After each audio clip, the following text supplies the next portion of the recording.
A logging winch mounted on the back of the tractor, as you've seen, does a good job. Very, very fine job. However, if you have a lot of wood to cut, or if you're having to twitch quite a distance from your logging site in the forest to your log landing or log yard where the truck is going to pick up your logs to haul them off to the mill, it really helps to be able to maximize the amount of timber that you're hauling out with each twitch. I operated for many, many years with the tractor and the winch alone. Only recently did I acquire this forwarding trailer, but I'm telling you, this thing is one force multiplier. Depending upon the terrain I'm operating on, depending upon the type of logs that I'm bringing out of the woods, I can bring out between 3 and 5 times with each trip the amount that I can bring out struggling with my tractor and the winch skidding them on the ground. This is an incredible piece of equipment. You'll see. We still need the winch and continue to do everything the same way that we did before, up to the point where we get our logs and multiple log tree sections to the edge of established trails. At that point, we buck the tree sections into their final measured logs and bunch the logs along the sides of the trail.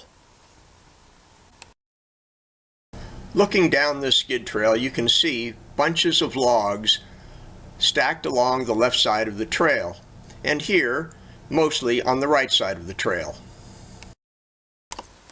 Once finished, we detach the winch, attach the trailer, and drive down our trails collecting the pre-bunched logs. This spruce log being lifted onto the trailer has an 18-inch top and a 24-inch butt. It's 12 feet long. 18 inches is about 46 centimeters and 24 inches is about 61 centimeters. 12 feet with the 4 to 6 inches of trim that this log has is just about 3.75 meters. This log contains 170 board feet and weighs about 1,500 pounds, which is about 680 kilograms. Once out at the log landing, the loader on the forwarding trailer allows you to pile your logs high, thereby reducing the amount of area needed for a log landing. The stand here that I've been working in is really too far from my log landing, my log yard, to efficiently twitch wood directly behind the tractor. So what I've done here, and you can see this pile right here, and you can see some piles under the snow between myself and my tractor, I've cut this wood and winched it just to the trail side and left it here.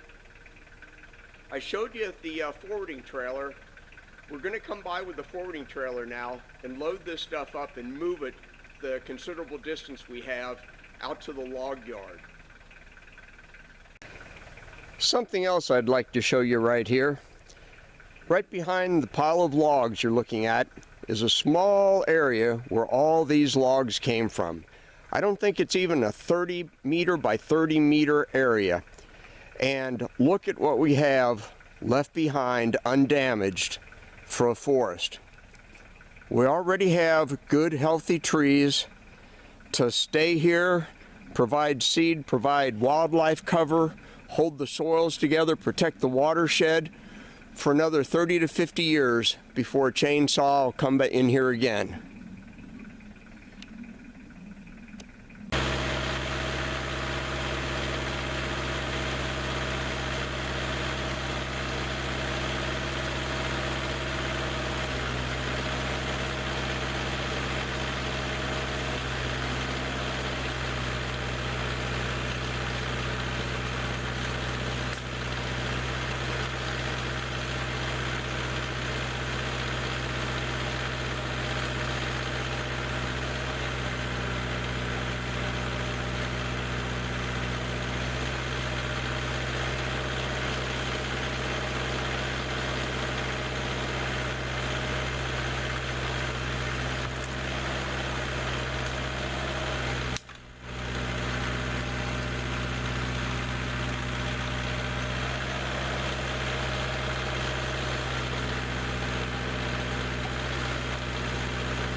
As you can see, this bunch of logs are in a pretty tight location with many surrounding trees that I wanted to leave behind.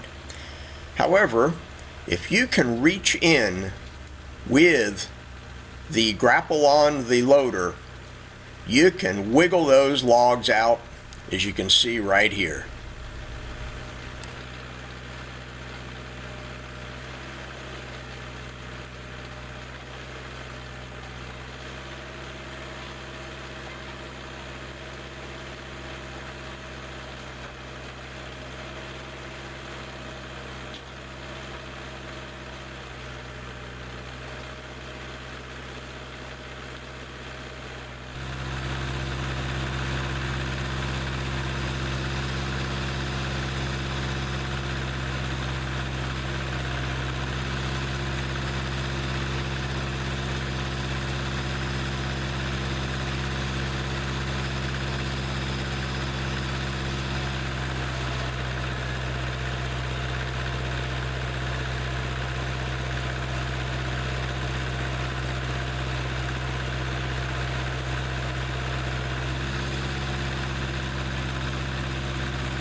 And here we are coming out of the forest to the log landing. I'm going slowly here because the last section of trail coming out of the forest has a rather steep grade to it, and I had to gear down. However, my tires didn't slip at all. If I had more horsepower, I'd be going a lot faster.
Well, I think we have a decent little pile of logs here right now, at least enough for a truckload.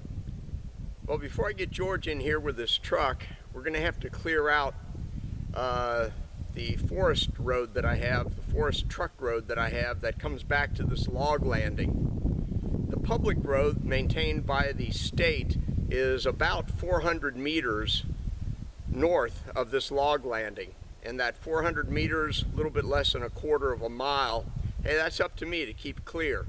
So let's get that cleared out of snow so that George can get in here and haul this stuff to the mill.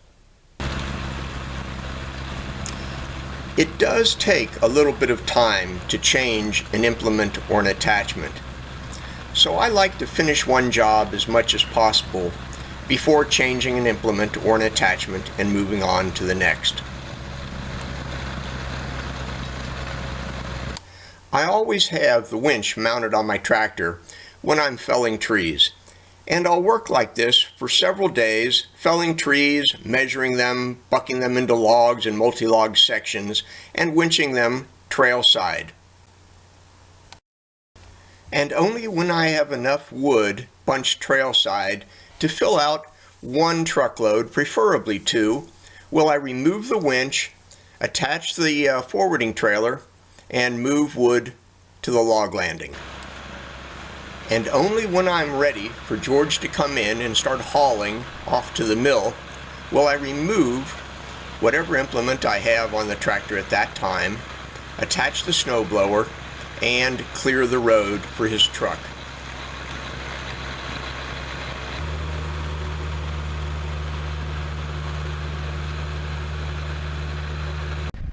Well, it looks like George is already here loading his truck. Hey, we'll go back, take some pictures of this guy in operation, man. I mean, he is one good loader operator.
My wife took photography. Well, she's going to be in college to do that. She went to college to do photography. So why isn't she out making movies of you? Well, I'm not much of a movie star, to tell you the truth. Yeah, well, I'll tell you, you're good with that loader, that's for darn sure. Enough years of it, I guess. Well, there George goes. All of this aspen is heading over to a oriented strand board mill about 25 miles to the east of here. Their product name is Advantech for the 4x8 sheets of oriented strand board they make. So if any of you buy any Advantech, hey, you may have some of these logs in the product. Well, I'm done logging in this section of this stand for, well, except for maybe some firewood and removing some of the fur in a few years, if I'm lucky enough to still be alive and still be strong enough to do so. With that exception, in my lifetime, there'll be no more logging in this area. What we have here is an old growth forest in its adolescent years, helped along a little bit by a chainsaw and a tractor. Just a beautiful forest that we have left here.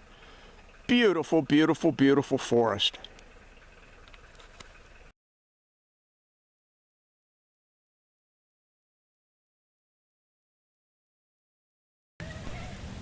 With this winter's logging complete, I just couldn't convince my beautiful wife to stay and enjoy another couple months of Aroostook County winter.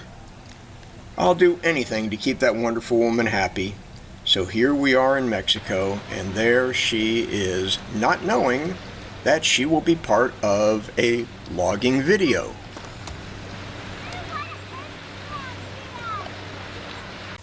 And quite honestly, I don't mind it here either.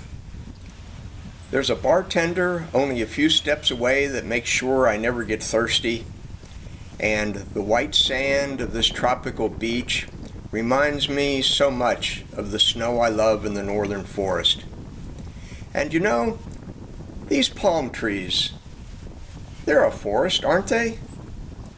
And the shade cast by their swaying branches reminds me of the spruce of the northern forest in the winter. There are a variety of resources available on this topic, the topic of logging with a farm tractor in the forest. Many of them, if not most of them, are several decades old.